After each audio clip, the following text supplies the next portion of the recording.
is a comparison of the 2024 Toyota Rav4 Hybrid trims. This is the XSE in Wind Chill Pearl and the XLE Premium in Magnetic Gray Metallic.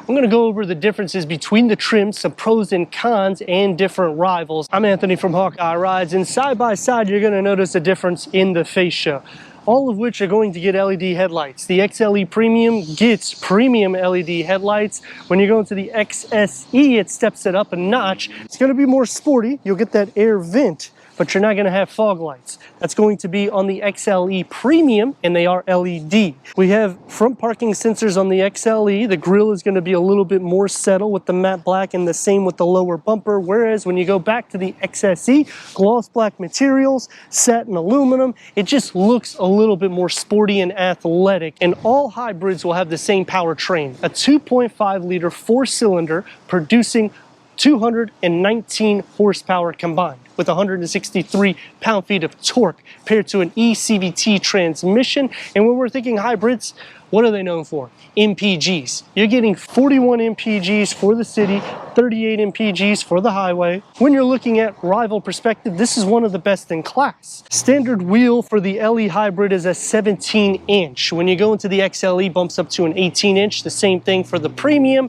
And when you go to the XSE, 18-inch gloss black, all of which are alloy wheels.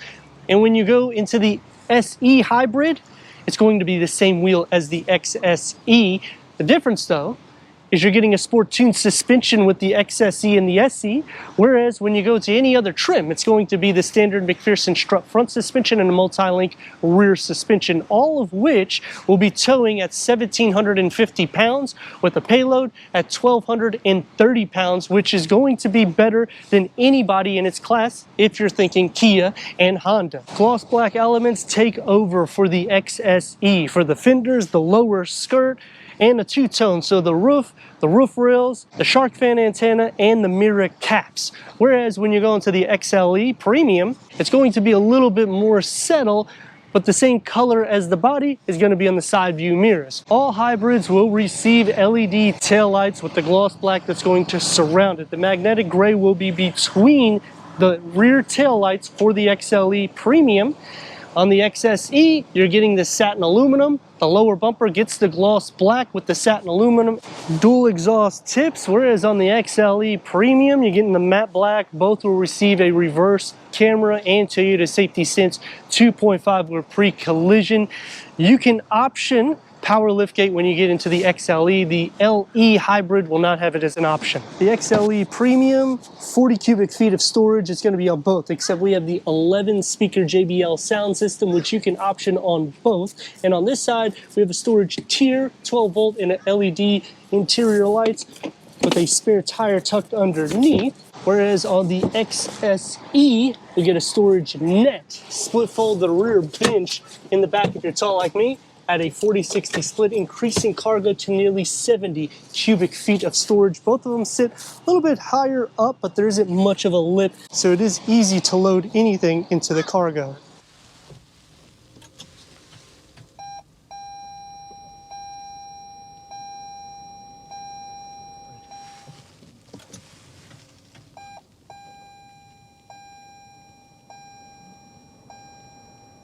The XLE Premium gets soft tech seats with power seat adjustment. XLE starts with the power seat adjustment. Heated seats is an option. This one has the weather package, so you got the heated seats, 10-way power seat adjustment. Cloth seats will be standard. When you go into the XSE, you get a soft tech seats with 10-way power seat adjustment. This is leather wrapped and heated because we have the weather package as well. And that also includes the rain sensing wipers. Headroom, it's going to be the same on both. The same thing with leg room. It's a heated leather wrap steering wheel multi-function to start off with. JBL sound system that has 11 speakers throughout the cabin. That also includes this 10.5 upgraded infotainment screen with Apple CarPlay, Android Auto, Sirius XM, AM, FM, streaming, Bluetooth audio, and when you turn it or put it into reverse, you have full trajectory that will expand for the reverse camera. You can change the layouts to make it a little bit bigger. You can also take those lines off. Dual climate control settings is standard. USB ports, you get a total of 5. The LE Hybrid will only have 3, so you have to go up to the XLE Hybrid in order to get that. 12 volt with a wireless charging pad, whereas on the XSE Hybrid, we do not have that option with the leather around the shifter. Driver mode select, and it's going to be a little bit soft. Opens up into 2 more USB ports and a deep storage pocket, and the key fob for the XSE Hybrid. And it's going to be the same as the XLE Premium. Auto dimming rear view mirror and a moonroof, whereas on the XLE Premium, we do not have auto dimming. Gauge cluster is a 7-inch reader that can go through an array of information for the driver. We have the same option on the XSE Hybrid, but you can option a 12.3-inch. Door panel is going to have the soft materials only where it needs to be, one touch up and down for the windows. No memory seats and the same size storage pocket with the beverage holder, but we only receive 6 speakers in the XSE Hybrid. Headroom and legroom, it's going to be the same on both trims. Both will have storage behind the driver's seat. Home plug will only be on the Woodland Edition Hybrid. 2 USB ports, air vents, cup holders with an armrest. And the door is going to be the difference here because it's going to have soft materials found everywhere with the contrast stitch, whereas on the XLE Premium, it's going to be more basic and only soft where it needs to be with the same size storage pocket in both of the rears for the hybrid trims. Sliding into the center, the floor isn't completely flat. You're going to share a little bit of feet space, but leg and shoulder space will be shared a little bit more so. Headroom for both, though, isn't going to be a problem if you're around 6 foot. 219 horsepower combined.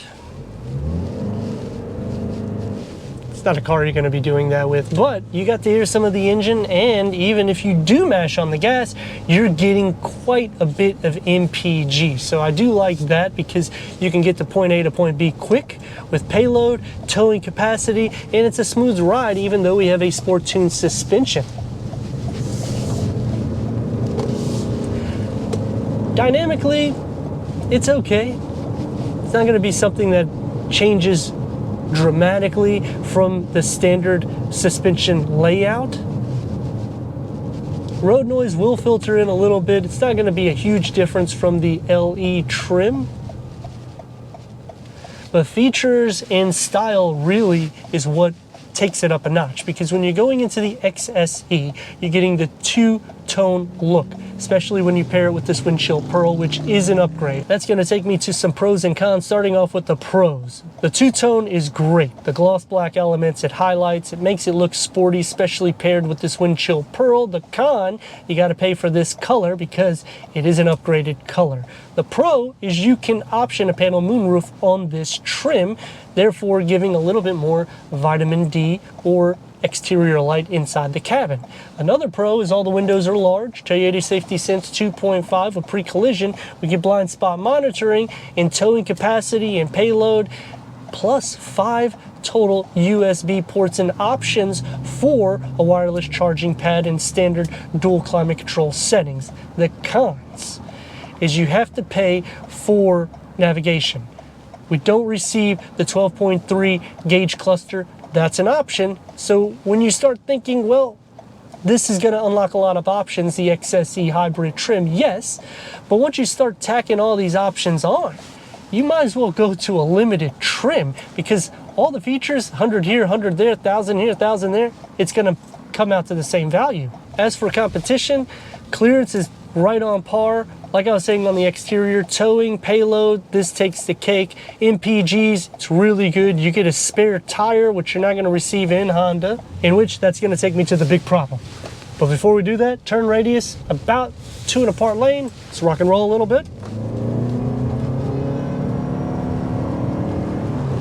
And we're still receiving nearly 40 MPGs for the city doing that. The big problem that I have is this is the sweet spot, the XSE hybrid trim, because you can option a lot of features. But then when you start ticking the box for all these features, it puts you into a different trim level in which you can get eliminated.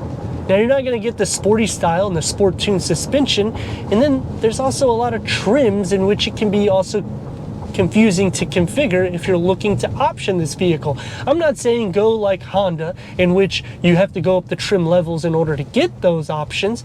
I'm saying just make it a little bit more simplified between the trims and maybe close up some of the gaps between the trims. Going against competitors like Honda, Hyundai, Mazda, Volkswagen, each one is kind of unique to its own, but the difference here is you're getting better payload, towing capabilities, enough charging ports, in which when you're starting to think about the pricing, go into Honda to get something similar to this. It's going to be a few grand more. So that's why this is the sweet spot. The same thing when you're looking at Mazda, that's going to be priced a little bit more so, in which they don't even have a hybrid trim to compete with this. XLE Premium.